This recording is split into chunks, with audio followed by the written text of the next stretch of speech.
हमारे YouTube channel सोना tuition classes को सब्सक्राइब कीजिए और इसके साथ घंटी का बटन जरूर दबाएं। नमस्कार दोस्तों, आप सभी को मेरा प्यार भरा नमस्कार। 12th क्वालिफाई करने के बाद बहुत सारे स्टूडेंट्स ये सवाल पूछते हैं कि सर डॉक्टर बनने के लिए हमें क्या करना पड़ेगा। तो ये वीडियो स्पेशली उन स्टूडेंट्स के लिए ही है, लेकिन फ़िलहाल मैं उन स्टूडेंट्स को ये बताना चाहता हूँ कि इसके लिए उन्हें एक स्पेशल एंट्रेंस एग्ज़ाम से गुजरना पड़ेगा जिसका नाम है नीट। तो आइए इसके बारे में और भी जानते हैं। पहले जब आप लोगों को डॉक्टर बनना होता था तो इसके लिए आपको बहुत सारे एंट्रेंसेस एग्ज़ाम देने पड़ते थे, जैसे कि नेशनल लेवल पर AIPMT all India pre medical test, different states के लिए PMT प्री मेडिकल टेस्ट, या फिर और जितने भी मेडिकल कॉलेजेस हुआ करते थे या मेडिकल यूनिवर्सिटीज़ होती थी वो इंडिविजुअली भी बहुत सारे एंट्रेंस टेस्ट कंडक्ट कराते थे। लेकिन अब government of India medical courses के लिए एक कॉमन एंट्रेंस टेस्ट कराती है जिसका नाम है नीट। इसका फुल फॉर्म होता है national eligibility cum entrance test. ये एग्ज़ाम क्वालिफाई करने के बाद आप MBBS, BDS, आयुष या वेटरनरी डॉक्टर बन सकते हैं या इन कोर्सेज़ के लिए एडमिशन ले सकते हैं। तो इसी कड़ी में हम आगे बढ़ते हैं और ये जानते हैं कि नीट एग्ज़ाम कंडक्ट कौन कराता है। तो नीट एग्ज़ाम कंडक्ट कराने की जो रिस्पॉन्सिबिलिटी है वो नेशनल टेस्टिंग एजेंसी के पास है। अगर आप नेशनल टेस्टिंग एजेंसी NTA के बारे में और ज़्यादा जानना चाहते हैं तो आप इसकी ऑफिशियल वेबसाइट www.nta.ac.in पर विज़िट कर सकते हैं। तो ये जो नीट है ये साल में एक बार कंडक्ट कराया जाता है और इसमें MCQ टाइप के क्वेश्चंस पूछे जाते हैं। अब बात आती है क्वालिफ़िकेशन की कि अगर आपको नीट एग्ज़ाम में अपीयर होना है तो आपकी क्वालिफ़िकेशन कितनी होनी चाहिए।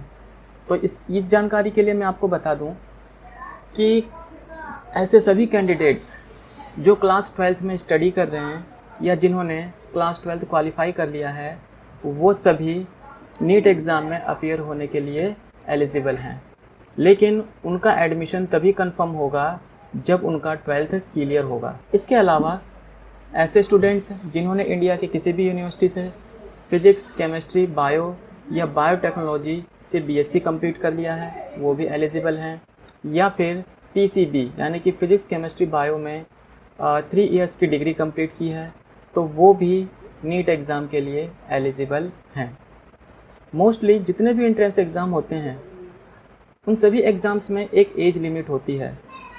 तो फ़िलहाल नीट के लिए मैं आपको बता दूं कि नीट एग्ज़ाम में अपीयर होने के लिए आपकी जो मिनिमम एज है वो 17 इयर्स होनी चाहिए और मैक्सिमम एज लिमिट का कोई क्राइटेरिया नहीं है इसमें।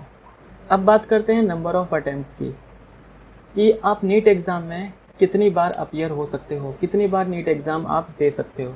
तो फ़िलहाल NTA की तरफ से ऐसा कोई क्राइटेरिया तैयार नहीं किया गया है कि आप किस एज लिमिट तक आप ये नीट एग्ज़ाम दे सकते हो। तो फ़िलहाल जब तक आपके अंदर इच्छा शक्ति है, जब तक आपके अंदर कीन डिज़ायर है कि आपको डॉक्टर बनना है और नीट क्वालिफाई करना है, तब तक आप ये एग्ज़ाम दे सकते हो।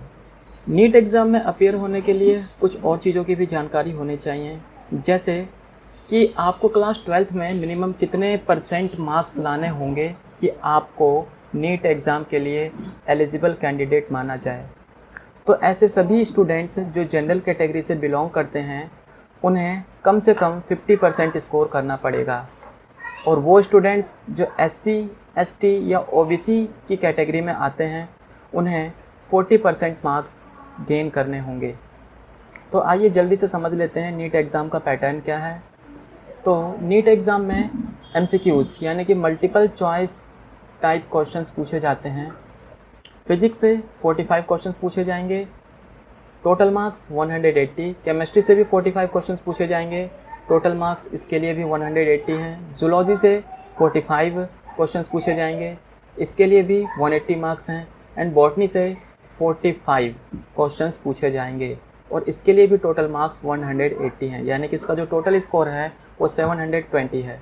और ये क्वेश्चंस सॉल्व करने के लिए यानी कि क्वेश्चन पेपर अटैम्प्ट करने के लिए आपको 3 घंटे का टाइम मिलने वाला है, 3 आवर्स। अगर आप नीट एग्ज़ाम में पूछे गए किसी भी क्वेश्चन का सही आंसर करते हो तो इस केस में करेक्ट आंसर के लिए आपको 4 मार्क्स दिए जाएंगे। लेकिन अगर आप इनकरेक्ट आंसर देते हो तो इसके लिए नेगेटिव मार्किंग का क्राइटेरिया भी है। अगर आप इनकरेक्ट आंसर देते हो तो इसके लिए आपको -1 मार्क्स भी दिए जाएंगे। नीट एग्ज़ाम 11 लैंग्वेजेस में कंडक्ट कराई जाती है। आपको जो भी लैंग्वेज सूटेबल लगती है आप वो लैंग्वेज अपने अकॉर्डिंग चूज़ कर सकते हैं। हमारे इस वीडियो को लाइक ज़रूर कीजिएगा और अपने सभी फ्रेंड्स के साथ शेयर कीजिए। और अगर आपने चैनल को सब्सक्राइब नहीं किया है तो प्लीज़ सबसे पहले सब्सक्राइब तो कर लीजिए और नोटिफिकेशन का बेल बजाना मत भूलिएगा। धन्यवाद।